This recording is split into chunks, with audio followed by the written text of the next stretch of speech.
On the other side of the world, there is a country called Happy Land, where the trees are 100 feet tall, and where the sun shines hotter than here. And, as you might very well expect, everybody who lives in Happy Land is as happy as the day is long. Wherever you go, you see smiling faces all around.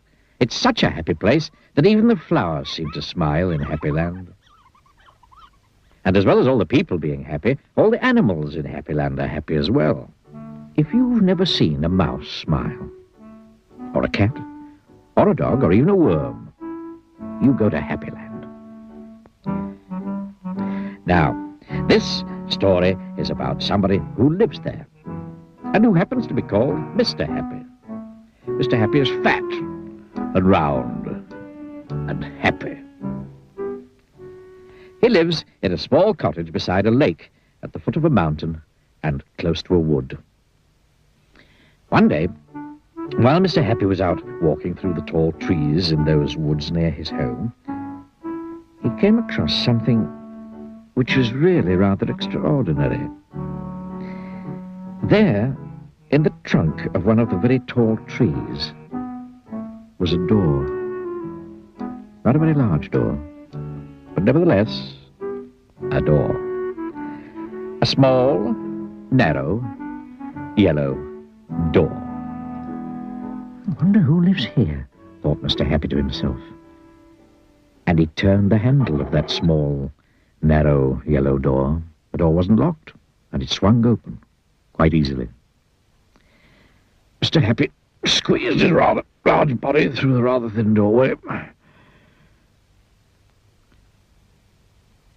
Just inside the small, narrow yellow door was a small, narrow, winding staircase leading downwards.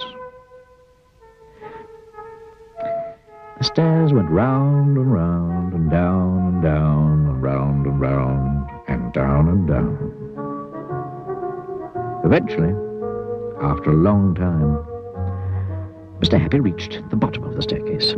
He looked around and saw, there in front of him, another small, narrow door, but this one was red. Mr. Happy knocked at the door. "Who's there?" said a voice. Sad, squeaky sort of voice. "Who's there?" Mr. Happy pushed open the red door slowly. And who do you think he saw?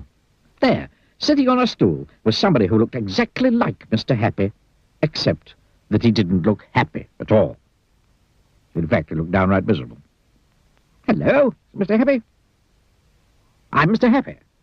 "Oh, how are you indeed?" sniffed the person who looked like Mr. Happy but wasn't. "Well, my name's Mr. Miserable, and I'm the most miserable person in the world." "Why are you so miserable?" asked Mr. Happy. "Because I am," replied Mr. Miserable. "How would you like to be happy, like me?" asked Mr. Happy. "I'd give anything to be happy," said Mr. Miserable.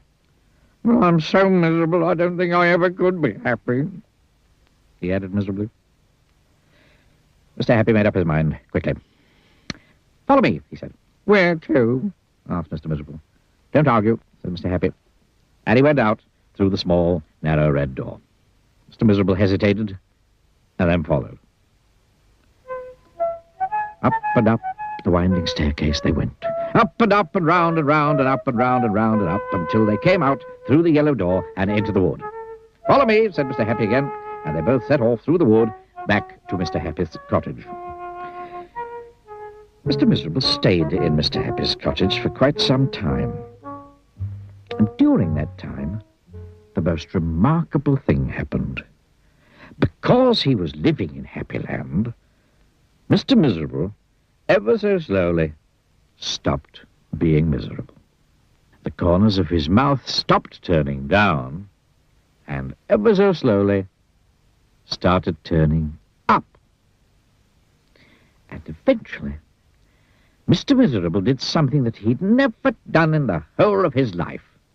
He smiled. And then he chuckled, which turned into a giggle, which became a laugh. A big, booming, hearty, huge, giant, large, enormous laugh.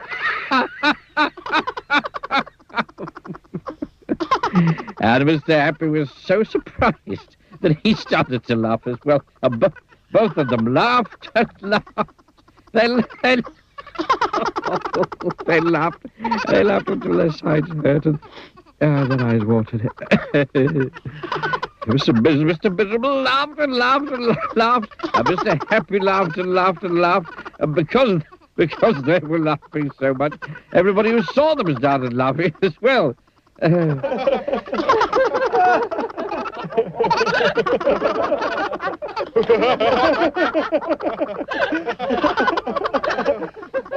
Even the birds started, in the trees started to laugh at the thought of somebody called Mr. Miserable who just couldn't stop laughing.